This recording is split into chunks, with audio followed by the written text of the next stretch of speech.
Welcome to Excel 2013 Statistical Analysis video number 33. Hey, if you want to download this Excel workbook or the PDF files, click on the link below the video. Wow, this video we get to talk about the binomial probability distribution and function. Now here's the function. And don't get scared because it looks big and scary, but we're actually going to break it down to understand each part so it makes sense. And here's the deal. It's going to save us tons of time because so far in this class, what have we done? When we calculate a probability, we figured out all the sample points, the probability for each sample point, and then add it. This will get rid of that. And for big situations where you have lots of sample points, this will be a dream. Now I want to go back up a number of pages. This is page 13. Now I want to jump up to page 8 and remind ourselves of what we had to do in Chapter 4 with multiplying and adding. Here's our problem. An insurance agent has appointments with 4 prospective clients tomorrow. From the past, she knows that the probability of making a sale on any one appointment is 1 in 5, or 0.2. What is the likelihood that she will sell 3 policies in 4 tries? Well, if we went ahead and only used what we did in 4, here's what we'd have to do. The event, sell 3 policy in 4 tries. Number of steps or trials, there's 4 of them. Number of outcomes on any one sale attempt, 2. We either have a success, which is a sale, or a failure, which is not a sale. Each attempt at a sale is an independent event. That just means when she tries to sell to this one person, the fact that she makes a sale or doesn't affect the next person. Now, the probability of making a sale is going to be 0.2, and that means that the probability of not making a sale is going to be 1 minus that probability, 0.8. We're going to use P to represent probability of success, and 1 minus P, probability of not a success. Our X, discrete random variable, will be number of sales in 4 tries. X can take on the values 0, 1, 2, 3, or 4, because she could have 0 sales all the way up to 4. Here's what we did Chapter 4. We list all of our sample points. SSS, not S. Sale, sale, sale, not a sale. And then we simply moved our not a sale around until we had that one not sale in each of the correct positions, either 1, 2, 3, or 4. We went ahead and multiplied our probabilities. Success probability times success probability times success probability times not success. Now notice, because the 8 is just moving around in the position and multiplication can be done in any order, we get the same probability for each one of those. So hint number 1 for that big formula. Imagine if we took P 3 times, or P raised to the X. Remember, our X is going to be 3 successes. And then our not success probability, that's 1 minus P. What if we raised it to the N, which is 4, minus X, which is 3, and that would give us 1. So if we took 0.2 raised to the 3rd power, 0.8 raised to the 1, that would give us this number. Then all we'd have to do is figure out the formula for calculating how many sample points at any one given time. We know it's 4 here, so we could just multiply it by 4. Well, let's scroll down here. Oh, my heavens, you've got to be kidding. There's the entire distribution here, from all sales to no sales. Imagine having to list that out. Hey, this is a probability distribution. It's a binomial probability distribution. Our formula and our Excel function, Binom.DIST, will make creating this whole distribution easy. Imagine if we had to do it like that. I actually did it on a piece of paper like this, writing it all out. Oh, my heavens. Excel is much more fun. Hey, here's our table once we calculate for our random variable each one of the probabilities. Here's our chart. But we definitely don't want to do any of that by hand. But let's just go down here and check this out. Here's for our sales agent problem.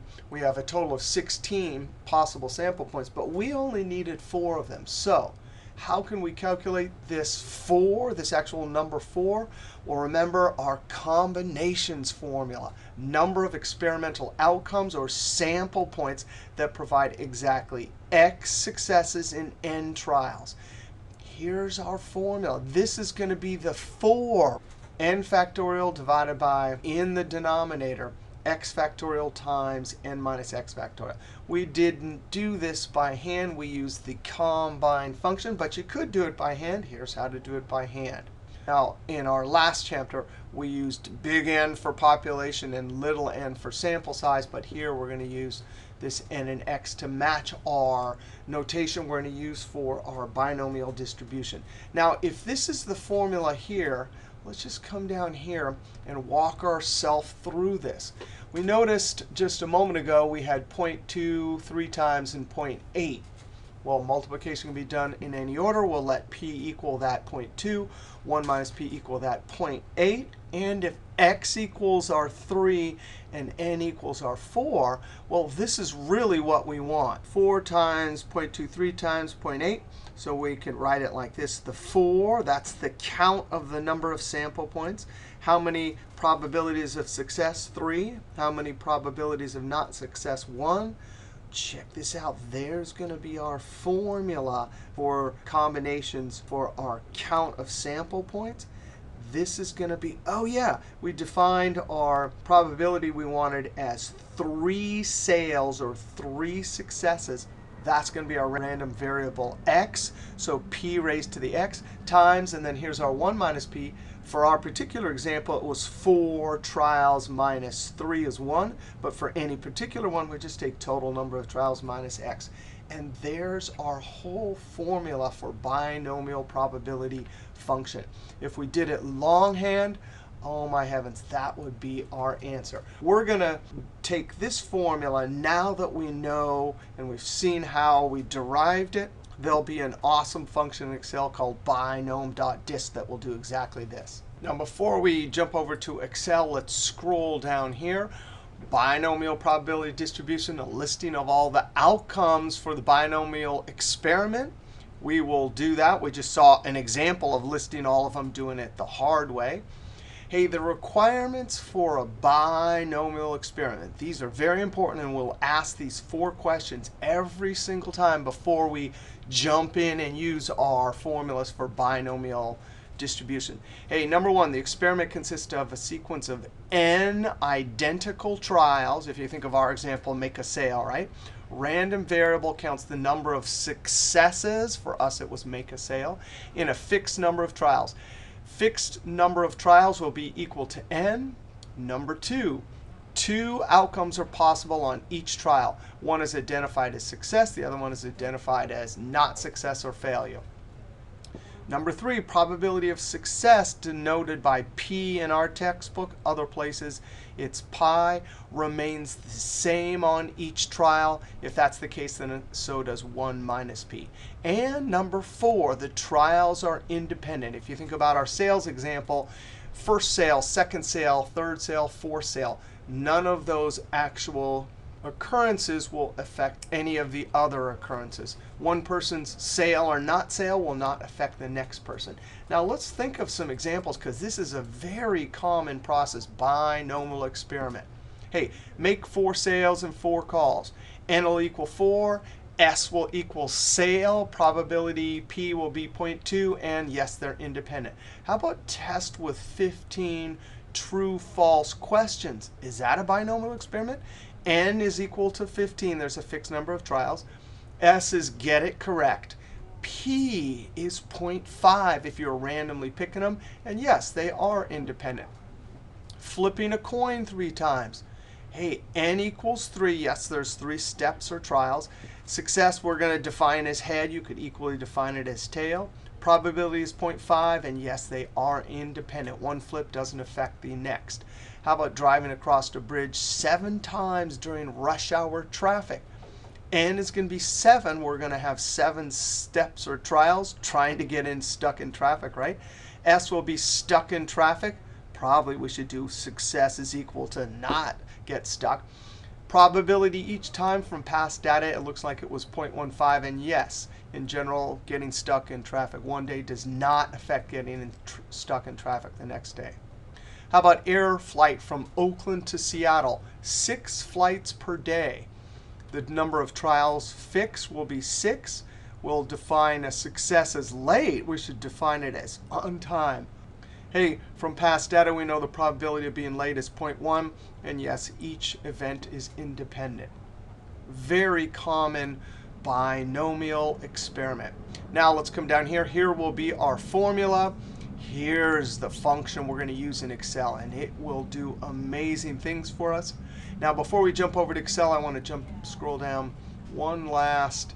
Formula are expected value or mean and standard deviation, much simpler formulas. Now, we will, from our discrete probability distribution, which happens to be binomial, we'll do the 2 formulas we've already done and then try these, and we'll see that they're exactly the same. Now let's go over to Excel.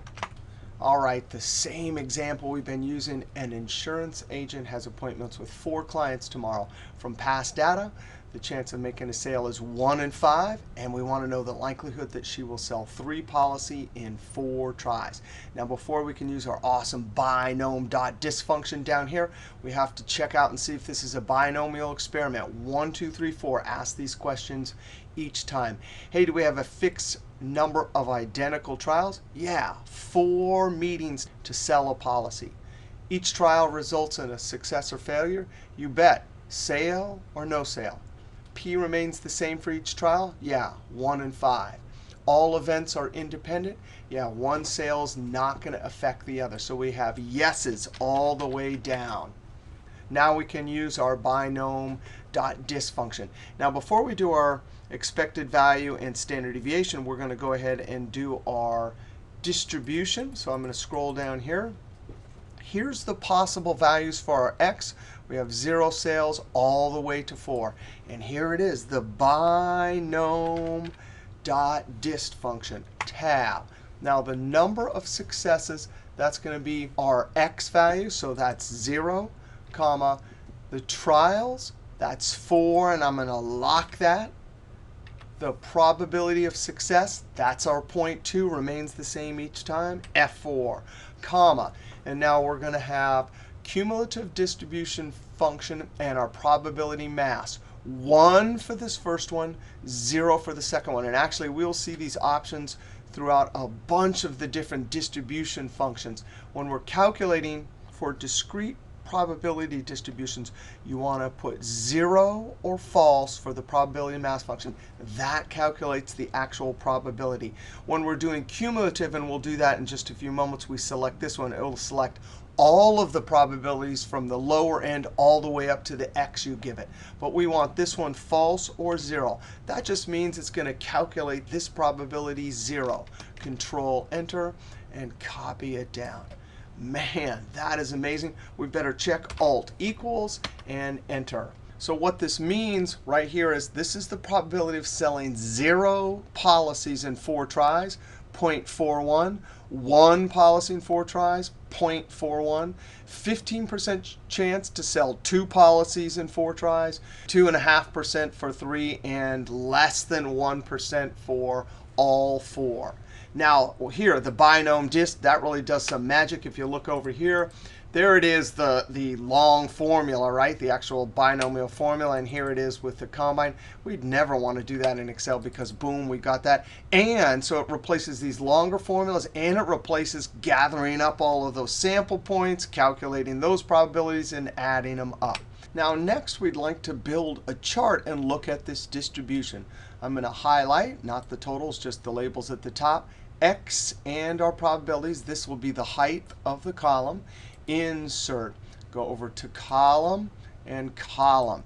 Now, it's going to chart it incorrectly. It's trying to be polite. It sees numbers there. But the blue ones we absolutely don't want. That's the x. So I'm going to highlight the columns, make sure they're all highlighted, and hit the delete key. Now, that chart title's not so good, so I'm going to click on it, make sure I see that solid line, and then type an equal sign. That shoots me up to the formula bar. And then I'm going to click on cell G4 and Enter. Binom distribution where n is 4 and p is 2. We'll actually look at and change these variables and see how our chart and distribution changes later. But right now we want to delete this legend. Notice that these are not the correct numbers. Again, it tried to put them in. It tried to be polite. So we have to go up to Design, Select Data, and we want to edit the horizontal categories. Highlight our actual x values and click OK. Click OK. Let's also add some axis labels. Check mark. Right here, I have it highlighted, so I type an equal sign. It throws me up there. I'm going to click right there. That's the p of x, the probability. Then click on this axis. Equal sign, that throws me up here. This is the x. And enter. Point to the edge, and we can kind of scoot this down. There is our distribution. We can clearly see 0 and 1 have the highest probability, and it tails off as we suspected. When we get larger n's, larger experiments with lots of steps, this chart will provide some insight into the distribution of how our binomial experiment plays out. Now, let's go ahead and calculate our mean and expected value. And we actually have the formulas that we saw over in the PDF over here. And we're going to see these are new formulas for expected value and standard deviation, given that this is a binomial experiment. But let's first calculate the old way. Hey, the expected value is simply the sum product. That means we need to sum up the multiplication of all of the x's, comma, and the probabilities. That will give us our mean. So 0.8 on average in 4 tries, she will sell 0.8 policies. And remember, we said when we're doing this mean or expected value, it's not always going to be exactly one of our x values. But it gives us the idea that, hey, on average, every 4 times she sells 0.8. Now, let's see this formula. N times p equals our 4 times the probability, and enter. And guess what? It's going to be exactly the same thing. So when we have a binomial distribution, this shorter formula is going to be great. Now, the standard deviation, the long way, equals sum product. In parentheses, we take our x's, and we subtract our mean. Close parentheses, caret 2. That's our first array right there, comma, and our second array is the probabilities. Now, that one is a little bit longer, right? So when we get this formula, are you kidding me? Equals, well, we already did n times p right here. That is our expected value. So we simply multiply that by 1 minus rp. Enter. 0.64. So when we have a binomial distribution, we can use these two formulas to get, hey, our typical value, our mean, our average expected value, and our standard deviation, a measure of dispersion. Now, let's scroll down here. We have one other topic. We've seen expected value, standard deviation, calculating all the probabilities for each one of the x's, and plotting a chart. But now we want to talk about calculating different probabilities. Now, here we have x equals 3. We already did that one up here. But we also have x less than or equal to 3, x greater than 3, x greater than or equal to, and x less than 3. Now, even though this is a small data set, I'm going to show you the logic, because these are the 5 different situations you will be given when calculating discrete probabilities with comparative operators. And so we'll start with this one. Well, this one we already know how to do. Equals Binom.DIST.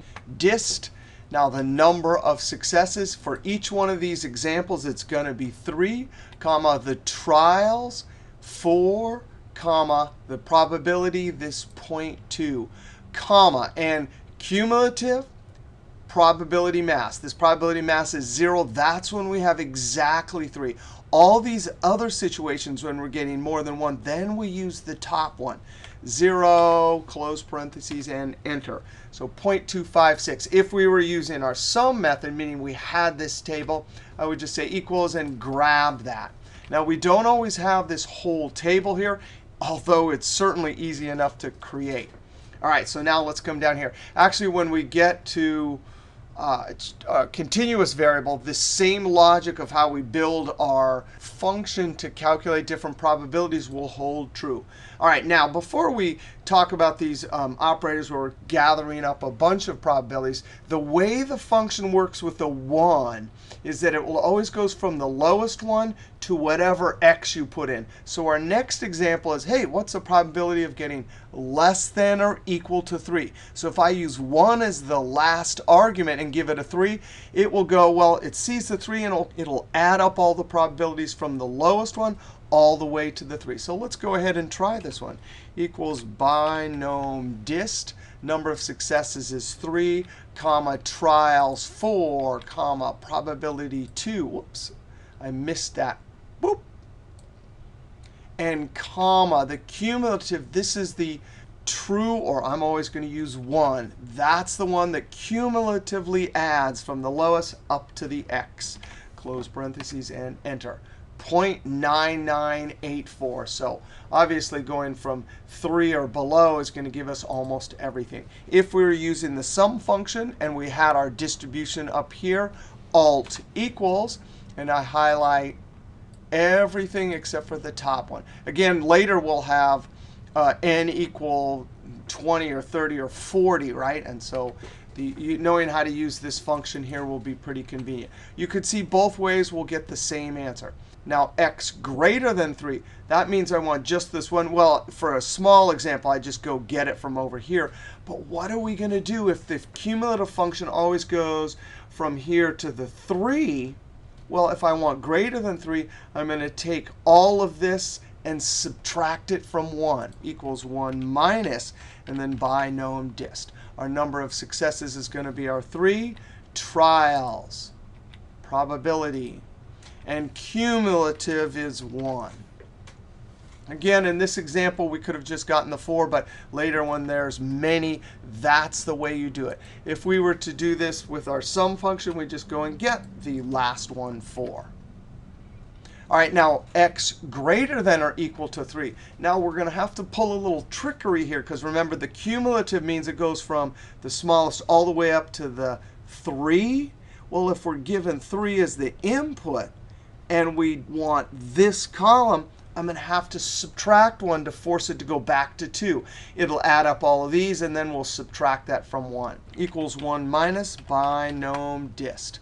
The number of successes is 3 minus 1. That gets us back to this 2. Trials, comma, probability, and cumulative. 1, close parentheses, and there you go. If we're using the sum function, we have the whole distribution, Alt equals, and we simply add up the last 2, greater than or equal to 3, and enter. Finally, we want less than 3. And since it always goes cumulatively from the bottom to 3, if we want less than 3, that means we don't want 3. If we just put the 3 into the function, then it'll include this. So this is another trick when we're going to have to subtract 1. Notice both times where we don't have our equal sign is when we're subtracting 1. It's everything from the smallest to some point, so we don't have to subtract 1. We simply do Binom.DIST. I'm going to give it the number of successes minus 1. That'll get me to the 2 column. Trials 4, comma, probability 2, comma, and this is cumulative. Control Enter. If I do it with the sum function, Alt equals, and everything less than 3. And there we have it. So that is a good lesson, and we'll see that a few more times with different functions, going through all the comparative operators and how to get them to work. Hey, now let's go look at our next example on B2. A flight from Oakland to Seattle occurs 6 times per day. The probability that any one flight is late is 10%. What is the probability that exactly 2 planes are late, less than 2 are late, and what is the mean and standard deviation? Well, first we have to ask if this is a binomial experiment.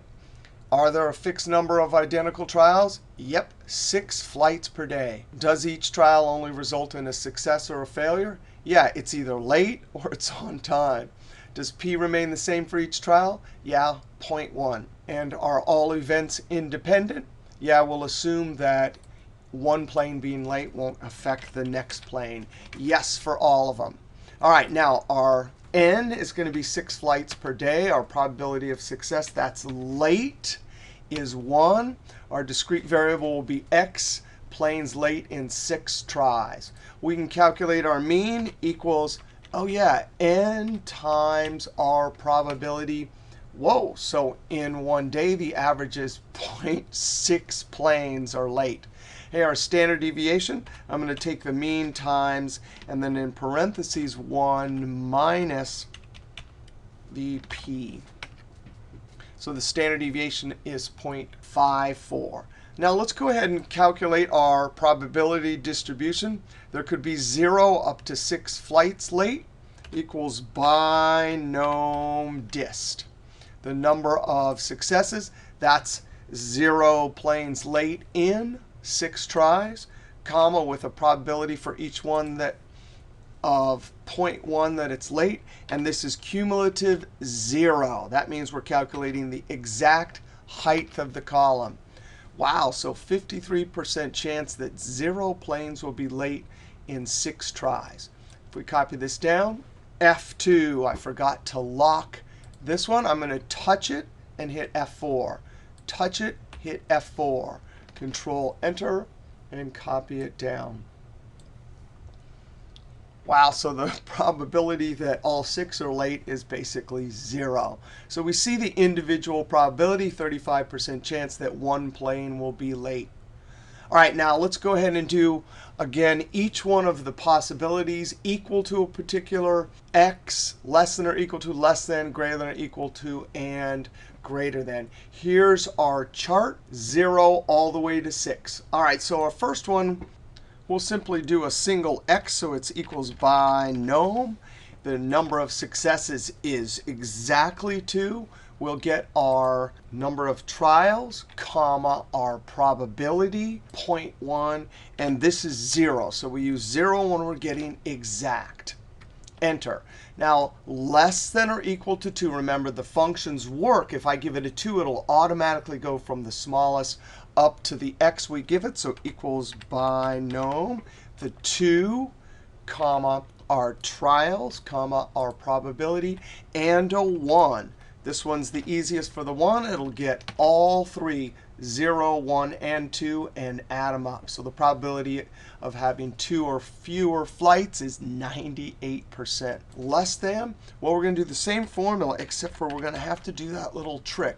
This 2 right here, that would give us up to there, but I want less than 2, so I can't include it, so I have to subtract 1, comma, trials, probability, and 1. So when you do the less thans, you just put the 1, and it does the work. If there's no equal sign, you have to subtract 1.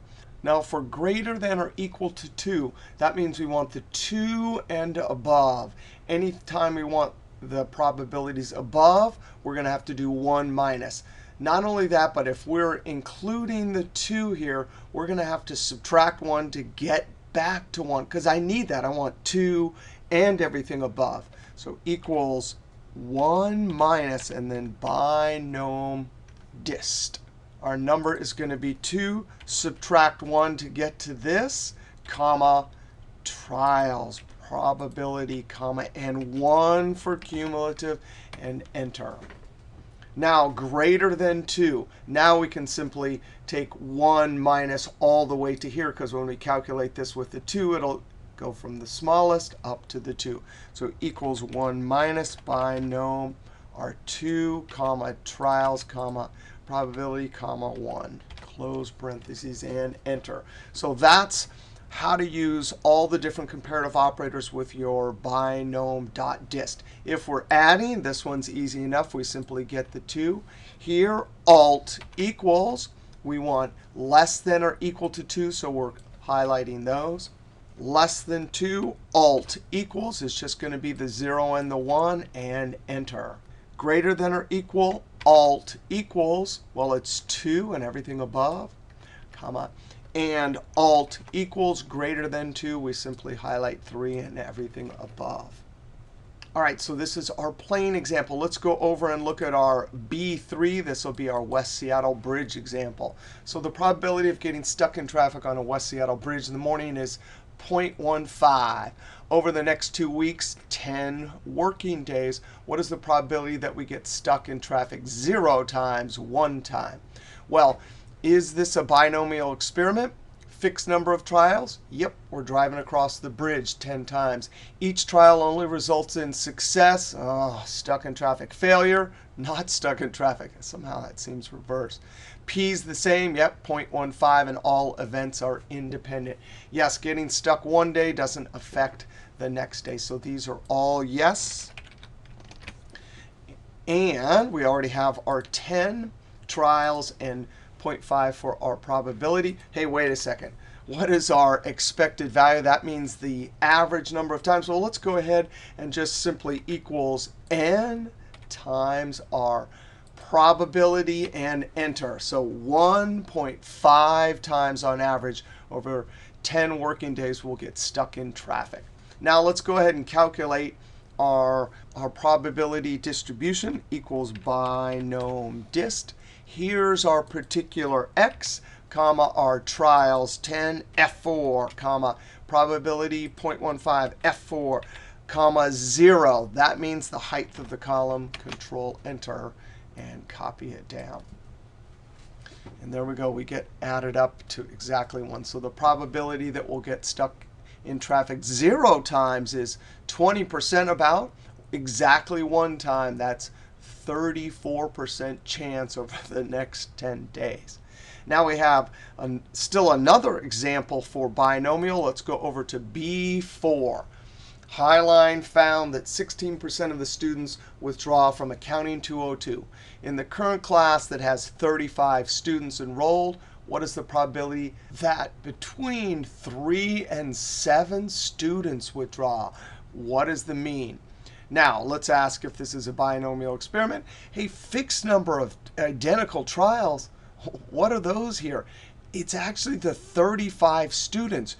Each student has the possibility of withdrawing. And the experiment is how many students in 35 tries will withdraw. The random variable is number of withdrawals. Obviously, down here, I already did the probability. It's 0 that we'd get all 35. So fixed number of trials, yeah, 35. Each trial only results in withdraw or not withdraw. Yep. P remains the same. Yep. And all events are independent. You betcha. So these are all yes. We can use our Binom.DIST function. Now, the mean is simply going to be 35 times 0.16. And 5, on average, 5.6 students withdraw from Accounting 202. Now, if we're trying to calculate between 3 and 7, I'm actually going to come over here and type a 3 and a 7. And then this will be the probability, with 3 being on the lower end.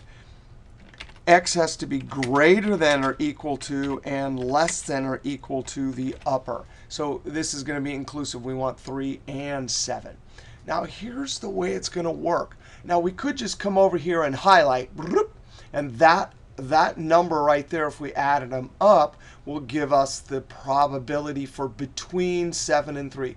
But we want to see a really important trick for distribution functions and how to subtract the upper one and the lower one. Now, remember, our Binom.DIST, we're just learning this. If I put in 7, right, it's going to go all the way from 0 up to and include 7.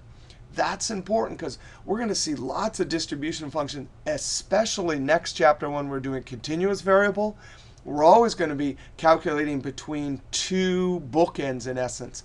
But here, if we did binom all the way up to 7, that would be fine to add these up. But if we did all the way up to 3 minus 1, we could then subtract that little bit. So that's how you have to do it with these probability functions when you're doing between.